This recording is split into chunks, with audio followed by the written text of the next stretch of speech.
Somebody mentioned no whiteboard this week. It's not quite as much to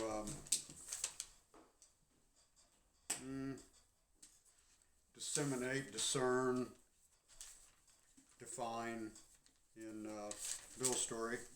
I'll start with this though they put, I believe, and I was told that they put Bill's story in the beginning of the book because if you have this thing or think that you may have this thing called alcoholism, you probably need to identify with a real alcoholic.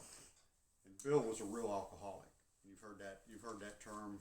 You ever hear somebody say, "I'm so and so, and I'm a real alcoholic"? Well, that's because in the book, later in the book, it does make mention of being a real alcoholic. I don't know how that could be compared to a fake alcoholic, and I can't imagine anybody trying to masquerade as an alcoholic to attend one of these meetings. But at any rate, to if you want to know whether or not you suffer from this thing, you need to identify with a real alcoholic, and that's why they put Bill's story in the very beginning of the book. And what I often do, and almost always do when I'm working with somebody, is I ask them to read Bill's story and write out how you drank like, thought like, and felt like Bill did. And I think you could add one thing to that, and that would be acted like or reacted like Bill did. And so that's part of what we'll try to pay specific attention to in this episode or in this series this week. I'm going to try to bring to light and illuminate how what Bill describes you could apply to your life today as it was written a long time ago, with scenarios and situations and life experiences that are different, very different from the ones that we have today. But if you just look at it a little differently, I think it brings it to light. It brings it to life. It's like, now I can apply this to my life because I see how it relates. So we're in Bill's story. Get your book. This is my Bible. I am what it, oh, that's a different series. Okay, so Bill's story. So, starts out, page 1. War fever ran high in the New England town to which we new young officers from Plattsburgh were assigned, and we were flattered when the first citizens took us to their homes, making us feel heroic. Here was love, applause, war, moments sublime with intervals hilarious. I was part of life at last, and in the midst of the excitement I discovered liquor. I forgot the strong warnings and prejudices of my people concerning drink. I think that's a telling sentence there. He's telling you, I grew up in a family in a situation where my parents warned me about the traps of alcohol and what could happen, right? It says, in time we sailed for, quote, over there. I was very lonely again and turned to alcohol. We landed in England. I visited Winchester Cathedral. Much moved, I wandered outside. So what do you think he meant by much moved? Because he's going to reflect on this later in the story. He's going to go back to this moment, okay? Motivation? I don't know. Much moved. Okay, so are you familiar with Winchester Cathedral at all? Anybody? Okay. So it's this magnificent cathedral in England, right? I mean, it's as majestic as God's palace, God's own palace, right? And so he says, much moved, I wandered outside. So think about it. What do you think might have happened for him inside that cathedral that day?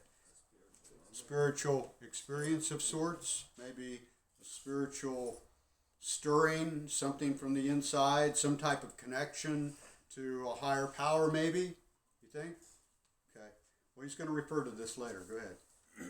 Something I just noticed. I've read this before, but here he says, "I was part of life at last, and in the midst of the excitement, I discovered liquor." So when things are good and he feels good, he turns to alcohol. But then in the very next sentence or whatever, it says, "I was very lonely," and again turned to alcohol. So Okay. being up or down, he still sought the drink. I don't know. It's just stood out to me. It doesn't matter how I feel. Doesn't matter what's going on. That's still something that I see. I just relate to that. I think if you pull that apart too, I think that it was pertinent what you mentioned, where he says, "I was part of life at last." So what does that tell you about him? Somewhere where he fit in around alcohol. So there was perhaps a period of time where he didn't feel like he fit in, right? Right? Okay. Anybody else relate to that? Yeah? Okay. Interesting. All right. Good. Anything else? Okay. So he says, we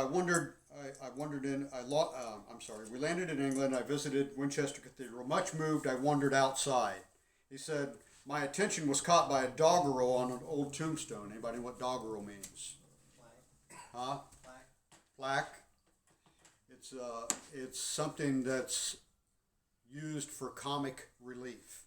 It's kind of like making a connection to something. Kind of like a parody. Maybe, yeah, maybe. I'm not as well versed in exactly what parody means, but it's something that's used for comic relief.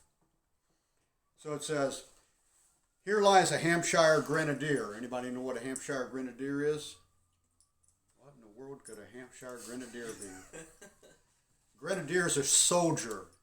Okay, so here's a Hampshire Grenadier who caught his death drinking cold small beer. A good soldier is never forgot, whether he dieth by musket or by pot. Ominous warning which I failed to heed. 22 and a veteran of foreign wars, I went home at last. I fancied myself a leader, for had not the men of my battery given me a special token of appreciation, my talent for leadership, I imagined, would place me at the head of vast enterprises, which I would manage with the utmost assurance. What's that? What's that sound like? Cocky. Pretty cocky, huh? Conceited. Conceited, a little arrogant, a little grandiose, maybe, huh? So that tells you a little bit. Next, he says, I took a night law course and obtained employment as an investigator for a surety company. The drive for success was on. I'd proved to the world I was important. Okay, so think about that. It's like that insecurity, inside. It's like I remember that as a young man about how I felt really insignificant. I was really insecure. I didn't think that I really mattered much in the world, I didn't feel like I had any significance, and I measured my life by what I did in the world, right? Mostly about what I did for work was where I derived my self-worth and my self-esteem, right? So he says, the drive for success was on. I'd proved to the world I was important. And I remember that too. It was this drive inside where I was going to make $1 million, I was going to be important. I was going to be somebody, because I thought that's what somebody was measured by wealth, material things, so forth, successes. All right. My work took me about Wall Street, and little by little I became interested in the market. Many people lost money, but some became very